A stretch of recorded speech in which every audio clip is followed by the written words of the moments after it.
Everybody, आज अपन बात करेंगे आपके अनादर्श विलयन के आगे दो क्लासिफाइड है उसके बारे में अपन बात करेंगे। अनादर्श विलयन को दो पार्ट में डिवाइड कर सकते हैं, एक धनात्मक विचलन वाले अनादर्श विलयन और एक राउल के नियम से ऋणात्मक विचलन प्रदर्शित करने वाले अनादर्श विलयन। देखो, आदर्श विलयन और अनादर्श विलयन अपन ने पिछले एक लेक्चर में पढ़ा था। अब अनादर्श विलयन को आगे दो पार्ट में क्लासिफाइड करने के लिए जा रहे हैं, जिसको अपन विस्तार से पढ़ेंगे। देखो, आपके पास में क्या होता है, आपके पास में दो घटक होते हैं, एक विलेय और दूसरा घटक होता है विलायक। दोनों को आप जब मिक्सअप करके एक दूसरे को मिला करके जब नया विलियन मेकअप करते हो, विलियन बनाते हो, तो उस विलियन में उनके आंशिक दाबों को हम राउल के नियम से एक्सप्लेन करके और राउल का नियम अप्लाई करते हैं और वो ये कहते हैं कि समस्त ताप दाब सांद्रता पर अगर राउल के नियम की पालना कर रहा है तो वो आदर्श विलयन है, और अगर पालना नहीं कर रहा है तो वो अनादर्श विलयन है। अब वो अनादर्श विलयन कैसे होगा और उसके क्लासिफिकेशन कैसे अपन दो पार्ट में डिवाइड करते हैं उसको देखेंगे। देखिएगा कैसे। आपके पास में मान लीजिए एक घटक ए है और घटक ए को आपने अब तक विलायक कहा है, तो हम कह देंगे ये आपके पास में घटक ए जिसको विलायक कह दिया है, और दूसरा आपके पास में एक घटक बी है जिसको आपने अब तक विलेय कह दिया है। और घटक ए विलायक और घटक बी विलेय दोनों को करके अपन ने एक विलयन का मेकअप किया है, ए जिसमें ए और बी दोनों घटकों को आपस में मिला लिया है।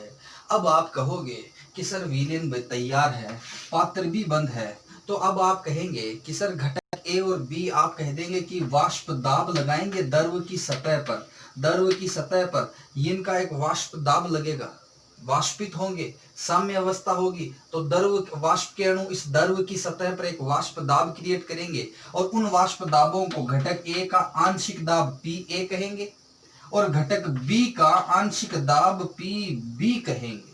यह आंशिक दाब पी ए और पी बी लगता है। अब राउल ने कहा था कि समस्त ताप सांद्रता की परास्पर यदि पी ए और पी बी अपने मोल अंशों के अगर समानुपाती है तो फिर भैया वो आदर्श विलयन है। यानी कि पी ए समानुपाती है एक्स ए, यानी कि पी बी समानुपाती है एक्स बी, और आप ऐसे भी कह सकते हो कि पी ए बराबर पी नोड ए एक्स ए है। आप ऐसे भी कह सकते हो पी बी जो है वो बराबर है P naught B X B के, यानी ऐसे कहते हो आप। ये ऐसा अगर है हर ताप पर हर सांद्रता पर, तो फिर भाई वो राउल का नियम पालना कर रहा है और वो विलयन आदर्श विलयन है। अगर ऐसा नहीं कर रहा है यानी कि, तो फिर वो अनादर्श विलयन है। अब नहीं कर रहा है वो ठीक है, बात अनादर्श विलयन है। ऐसा जिसमें नहीं पाया जाता कि पी ए इस वैल्यू के इक्वल नहीं है, पी बी इस वैल्यू के इक्वल नहीं है, तो अपन मान लेते हैं कि वो अनादर्श विलयन है, ठीक है। लेकिन वो अनादर्श विलयन होने के लिए इस पी ए का मान इस इतनी वैल्यू से ज्यादा भी हो सकता है और कम भी हो सकता है। यानी पी ए और पी बी के मान P naught A X A और P naught B X B से ज्यादा भी हो सकता है और कम भी हो सकता है। तो ये कह दिया गया कि इस आधार पर अनादर्श विलयन को दो पार्ट में क्लासिफाइड किया गया है। नंबर 1 है वे अनादर्श विलयन जो राहुल के नियम से धनात्मक विचलन प्रदर्शित करते हैं, और एक वे जो ऋणात्मक विचलन प्रदर्शित करते हैं। तो अपन सबसे पहले धनात्मक विचलन वाले और ऋणात्मक विचलन वाले को बारी बारी से देखते हैं। देखो, हम पढ़ रहे हैं अनादर्श विलयन के प्रकार, अनादर्श विलयन को आगे पढ़ रहे हैं, उसके आगे दो पार्ट अपन पढ़ रहे हैं। अपन ने कहा है कि धनात्मक विचलन प्रदर्शित करने वाले, धनात्मक विचलन प्रदर्शित करने वाले अनादर्श विलयन, और दूसरा कहते हैं ऋणात्मक विचलन प्रदर्शित करने वाले अनादर्श विलयन। देखो, ये दो है। धनात्मक विचलन किससे? राउल के नियम से। देखो क्या है कि जैसे ही ये विलयन बन गया तो अभी आपको पता है इस घटक A का दाब, घटक A का वाष्प दाब PA है, जो कि P XA के समानुपाती है और P नोड A और XA के बराबर है। अब धनात्मक विचलन जब होगा तो यही P नोड A का मान जो होगा इस वैल्यू से ज्यादा हो जाएगा, यानी कि धनात्मक विचलन वे प्रदर्शित कर रहे हैं जिसमें इस घटक A का आंशिक दाब इस इतनी वैल्यू के बराबर ना हो बल्कि इससे ज्यादा आ जाए, तो आप उस कंडीशन में अनादर्श तो कहोगे, लेकिन फिर उसको धनात्मक विचलन प्रदर्शित करने वाला अनादर्श कहोगे, यानी पी ए ग्रेटर हो जाएगा P naught A X A के, और पी बी भी ग्रेटर देन हो जाएगा P naught B X B के।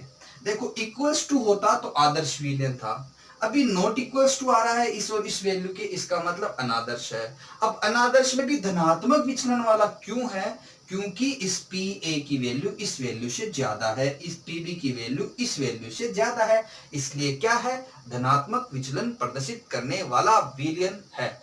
अब ऐसे ही अगर ये पी ए और पी बी की वैल्यू इन वैल्यू के बराबर हो, यानी P naught A X A, Raoult का नियम है ना, P naught B X B के बराबर हो तो फिर वो आदर्श है, और नॉट इक्वल्स टू में अगर कम है तो अनादर्श है, लेकिन अनादर्श में भी क्या है? ऋणात्मक विचलन प्रदर्शित करने वाला अनादर्श विलयन है। यानी कि आप ऐसे कहेंगे कि पी ए का मान जो होगा वो होगा आपका कम, किससे? पी नोड ए एक्स ए से, और पी बी का मान भी होगा कम, किससे? P naught B X B से। तो यहां पे आप देखिए क्या नो इक्वल्स टू आया कि इस और इस वैल्यू के नहीं ना, तो इसका मतलब आदर्श तो नहीं है। अब आदर्श नहीं है तो फिर क्या है? अनादर्श है। अब अनादर्श में भी देखो पी ए और पी बी की वैल्यू इस वैल्यू और इस वैल्यू से क्या आई है? कम प्राप्त हुई है, तो फिर इसको हम ऋणात्मक विचलन प्रदर्शित करने वाला विलयन कह देते हैं। ये तो तुम लोगों ने ऐसे इस वैल्यू के बेसिस पे कह दिया। कोई आपसे पूछे कि भाई आखिरकार ऐसा क्या हुआ ये विलयन बनने पर कि इसकी वैल्यू कम प्राप्त होगी, यानी इनकी वैल्यू इस वैल्यू से कम प्राप्त हो गई, यानी ये ऋणात्मक विचलन वाला हो गया, और यहां पे क्या हो गया? ये ज्यादा हो गई, तो इससे धनात्मक विचलन वाला विलयन बन गया। आखिरकार इसमें कुछ ना कुछ तो ऐसा हुआ होगा ना। तो देखिएगा क्या हुआ कि इस घटक ए में सारे अणु ए है, ए है, ए है, ए है, ए है, ए है, सारे ए अणु है, और ए अणु के बीच में आकर्षण लग रहा है। तो आकर्षण किन किन के बीच में लग रहा है? ए और ए के बीच में आकर्षण लग रहा है, ठीक। और यहाँ पे सारे परमाणु या अणु B B B B B B B B है, तो यहाँ पे आकर्षण किस किस के बीच में लग रहा है? बी बी अणुओं के बीच में या बी बी परमाणुओं के बीच में लग रहा है। अब यहाँ पे क्या है? A B A B B A B, इस प्रकार के अणु है। अब आकर्षण जो लग रहा है वो ए और बी अणुओं के बीच में लग रहा है। अब मैं आपको ऐसे कह दूं कि अगर मान लीजिए ये आकर्षण ज्यादा हो, पहले जब ये अकेले थे तब इन अणुओं के बीच में लगने वाला आकर्षण बल ज्यादा हो, तो ज्यादा होगा तो ये आपस में आकर्षित ज्यादा रहेंगे। लेकिन जैसे इनको एक दूसरे में मिला दिया और ये ए बी विलयन बना लिया, अब ये आकर्षण ए और बी के बीच में इतना नहीं है जितना बी का बी के साथ हुआ करता है, यानी ए का बी के साथ में आकर्षण उतना नहीं है जितना बी का बी के साथ हुआ करता है। ए और बी का आकर्षण उतना नहीं है जितना ए का ए के साथ हुआ करता है, यानी अपने जब घटक अलग अलग थे तो ए का जो ए के साथ आकर्षण हुआ करता है, बी का बी के साथ जो आकर्षण हुआ करता है, अब वो ए का बी के साथ में उतना आकर्षण नहीं रहा है। अब आप बताइए जब विलयन बन गया और ए और बी के बीच में पहले से आकर्षण कम हो गया तो ज्यादा वाष्पित होने लगेंगे। क्या होने लगेंगे?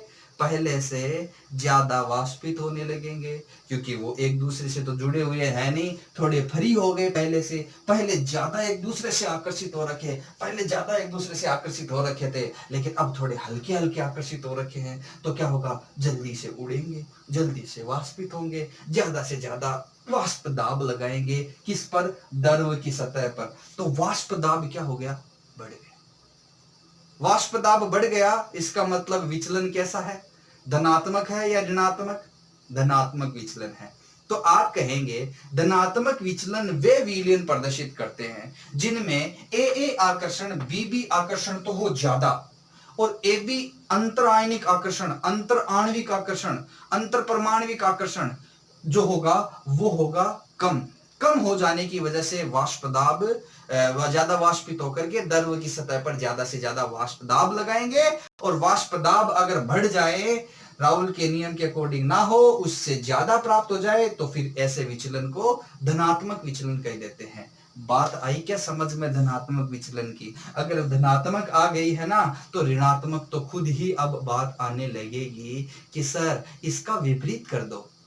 इसका विपरीत कैसे? कि मान लीजिए आपके पास में घटक ए और बी है, और ए और बी के बीच में घटक ए में जो ए परमाणु है वो ढीले ढीले है, घटक बी में जो बी परमाणु के साथ में आकर्षण रहता है वो ढीला ढीला आकर्षण है। लेकिन जैसे ही इसको ए बी में मिश्रण बनाया, तो अब ए का बी के साथ में आकर्षण पहले से ज्यादा बढ़ गया, ज्यादा से ज्यादा बढ़ गया, तो वाष्पित कम होगा, वाष्पित कम होगा तो वाष्प दाब कम लगाएगा, वाष्प दाब, अरे वाष्प दाब तो कम हो गया, और वाष्प दाब कम हो गया, इसका मतलब विचलन कैसा हो गया? ऋणात्मक विचलन हो गया। कैसा? ऋणात्मक विचलन हो गया। तो हम कह देंगे ये ऋणात्मक विचलन प्रदर्शित इस प्रकार से होगा, जिसमें एबी में एबी अंतरायनिक आकर्षण बल ज्यादा हो, किससे?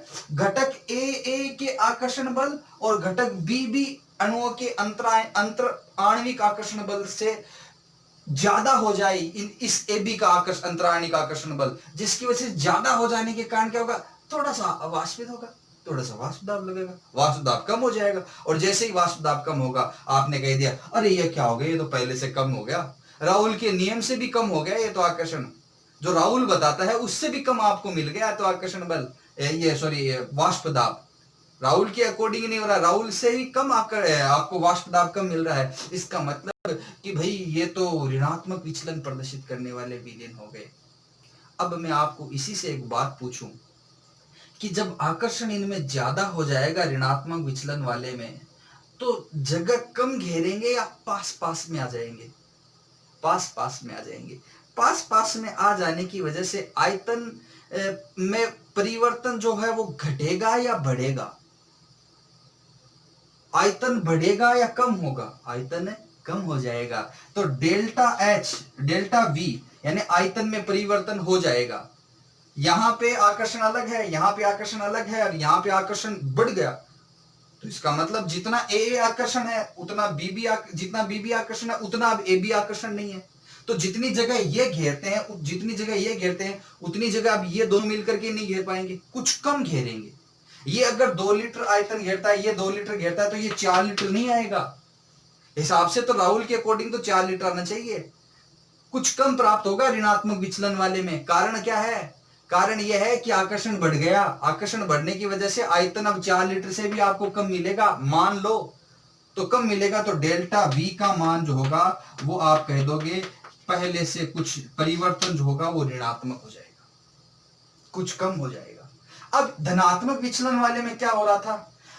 आकर्षण यहां घट रहा था, यहां और यहां आकर्षण तो ज्यादा है, और यहां आकर के घट रहा था। तो यहां मान लीजिए इसका आयतन 2 लीटर, इसका 2 लीटर, तो राहुल के अकॉर्डिंग 4 लीटर होना चाहिए, लेकिन आकर्षण घट रहा था, जिसकी वजह से वाष्प दाब ज्यादा से ज्यादा लग रहा था। वाष्प दाब ज्यादा लग रहा था, तभी तो आपने इसको धनात्मक विचलन कहा है। और ज्यादा से ज्यादा वाष्प दाब लग रहा था, इसका मतलब ज्यादा से ज्यादा वो फैल रहे हैं, जैसे कोई रायता फैलता है, क्या हो रहे हैं?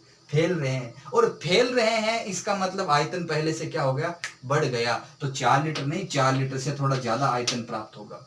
तो धनात्मक विचलन में डेल्टा वी यानी आयतन में परिवर्तन तो होगा, लेकिन वो कैसा होगा? धनात्मक होगा। क्या होगा भैया? धनात्मक होगा। अब यहां पे आकर्षण बढ़े हैं, इस धनात्मक विचलन वाले में आकर्षण घटे हैं, और पी ए का मान भी बढ़ गया, इसका भी मान बढ़ गया। यहां पे आकर्षण ज्यादा हो गया था ए बी में, इसकी वजह से वाष्पित कम होने की वजह से आंशिक दाब की वैल्यू भी कम प्राप्त हो रही थी। तो आपने ऐसे कह दिया कि इनके आंशिक दाब कम है, डेल्टा बी भी ऋणात्मक है। इसी तरह से डेल्टा एच ऊष्मा में परिवर्तन, ऊष्मा में परिवर्तन जो होगा वो यहां पे ऋणात्मक होगा। धनात्मक है ना, धनात्मक है ना डेल्टा एच का मान, तो धनात्मक है, इसका मतलब क्या है? वो ऊष्मा अवशोषित करेगा। तो यहाँ पे ऊष्मा शोषी अभिक्रिया होगी, यानी ये आप कह सकते हो यहाँ पे ऊष्मा का अवशोषण होगा, और अपनी एंथैल्पी को वो बढ़ा लेगा पहले से, और यहाँ पे ऊष्मा क्या हो जाएगी, क्षेपीय अभिक्रिया हो गई, यानी कि ऊष्मा का उत्सर्जन हो जाएगा, जिसकी वजह से डेल्टा एच में परिवर्तन जो होगा वो ऋणात्मक प्राप्त हो जाएगा। तो ये आपको फैक्ट्स हैं जो कि आपको याद रखने हैं कि कौन कौन सा धनात्मक विचलन प्रदर्शित करता है, कौन से विलयन ऋणात्मक विचलन प्रदर्शित करते हैं, आकर्षण के आधार पर समझाना है। जिसमें आकर्षण बढ़ रहा है पहले से, वो वाष्पित कम होगा, जिसकी वजह से वाष्प दाब कम हो जाएगा। तो ये तो थे ऋणात्मक विचलन के बारे में, और इनके बारे में अपन बात की थी। अब अपन बात करें ऋणात्मक विचलन वाले के लिए एक आरेख से भी अपन इसको प्रदर्शित कर सकते हैं। यहाँ पर इस तरह से आपके ने कहा था इधर एक्स ए बराबर 1, और यहाँ पे एक्स ए बराबर आपने 0 कहा था, और यहाँ पे आपको याद हो तो पिछले वाले लेक्चर में एक्स बी बराबर 0 कहा था, और यहाँ पे एक्स बी बराबर 1 कहा था, ठीक। और आपने कहा था कि जब एक्स ए बराबर 1 हो तो उस समय एक्स बी तो होता नहीं है, और वो उसी का वाष्प दाब होता है, इधर वाष्प दाब लिया था अपन ने, और वो पी नोड ए कहलाता है। और जैसे जैसे एक्स ए इधर जाते हैं कम हो रहा है, लेकिन एक्स बी तो बढ़ रहा है ना, क्योंकि एक्स बी इधर 0, एक्स बी इधर क्या है 1 है। इसका मतलब इधर जाने पर एक्स बी क्या हो रहा है, मोलन्स क्या हो रहे हैं, मोलन्स आपने कहा था कि सर मोलन्स बढ़ रहे हैं, किसके, एक्स बी के। तो राहुल ने भी यही तो कहा था कि जैसे जैसे एक्स बी बढ़ेगा वैसे वैसे पी भी बढ़ेगा। इसका मतलब इधर से इधर जाने पर आप कह दोगे सर ये देखो ऐसे पी भी बढ़ता जाएगा, यानी कि पी बी जो होगा वो एक्स बी के प्रोपोर्शनल होगा, यानी पी बी बराबर होगा P naught B X B. P naught B स्थिरांक है, तो आपने कहा था पी बी बराबर होगा P naught B X B होगा। क्लियर।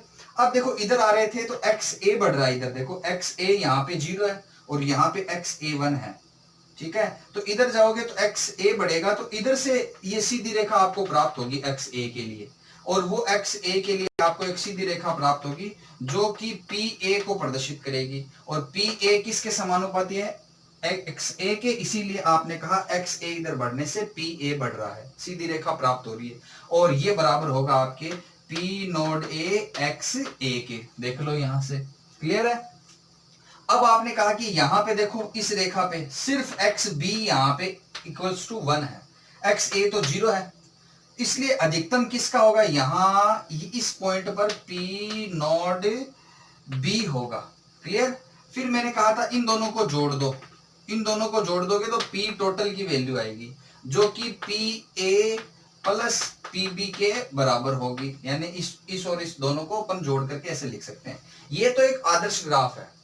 अगर इसी आदर्श ग्राफ में आप कह रहे हो कि सर ये धनात्मक विचलन प्रदर्शित कर रहा है, और धनात्मक विचलन प्रदर्शित कर रहा है ना, तो आप बताओ पी ए पहले से बढ़ेगा या घटेगा, बढ़ेगा।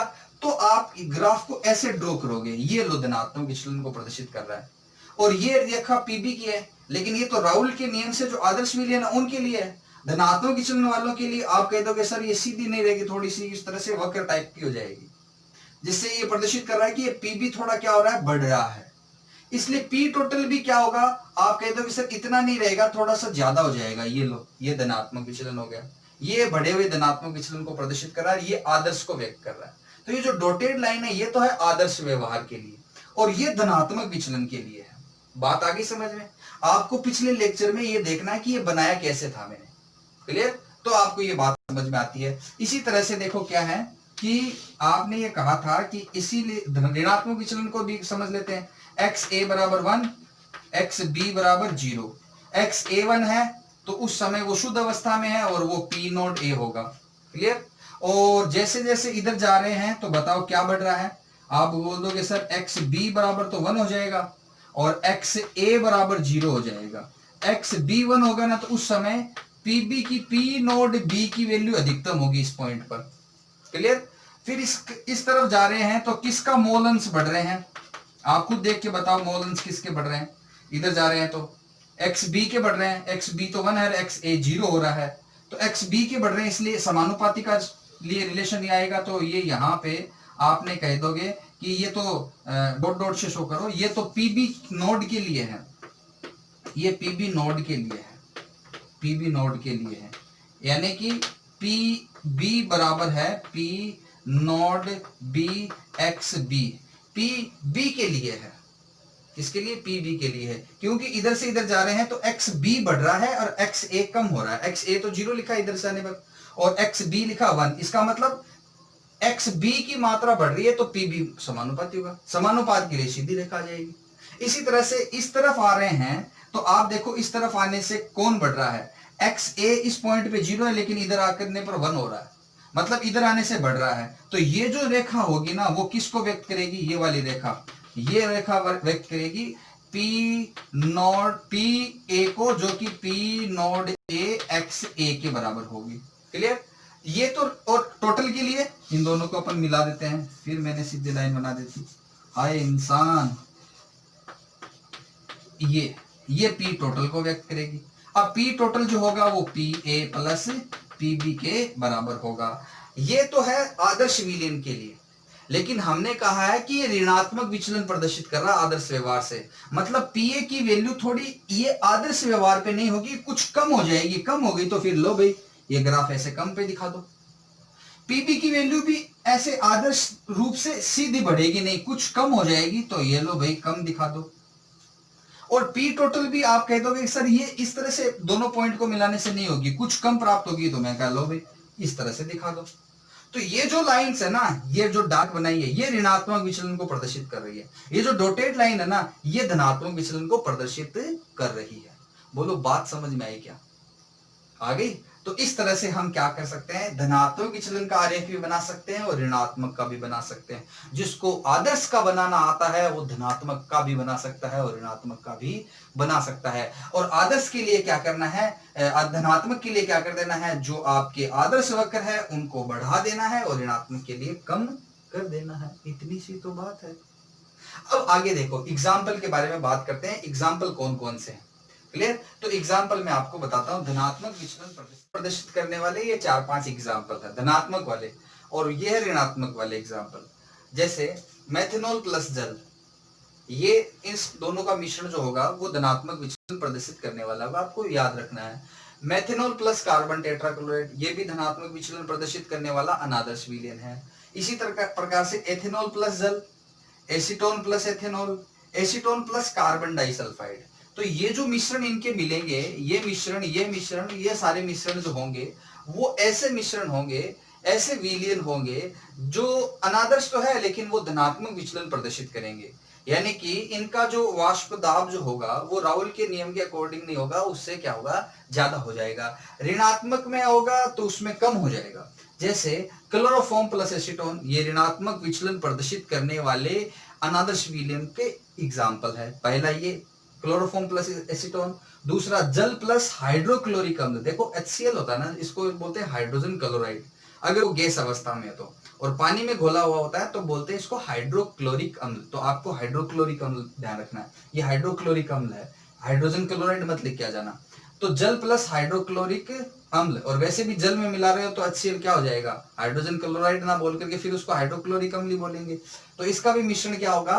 ऋणात्मक विचलन प्रदर्शित करने वाला अनादर्श विलयन होगा। इसी प्रकार से एसीटोन प्लस एनिलीन, इसी प्रकार से मेथनॉल प्लस एसिटिक अम्ल, इसी प्रकार से क्लोरोफॉर्म प्लस बेंजीन, इसी प्रकार से बस इतना ही है और क्या। ये ऐसे एग्जाम्पल है जो क्या करेंगे? अनादर्श व्यवहार रखेंगे, साथ ही साथ राउल के नियम से ऋणात्मक विचलन प्रदर्शित करने वाले विलयन होंगे। तो आई थिंक यू गाइस, आपको आज अनादर्श विलयन की सारी डिटेल्स पूरी समझ में आई होगी, उसके कितने प्रकार है, वो क्यों अनादर्श विलयन है, और वो धनात्मक क्यों है और ऋणात्मक क्यों है। क्लियर? Is that clear? चलिए मिलते हैं नेक्स्ट क्लास में। ओके।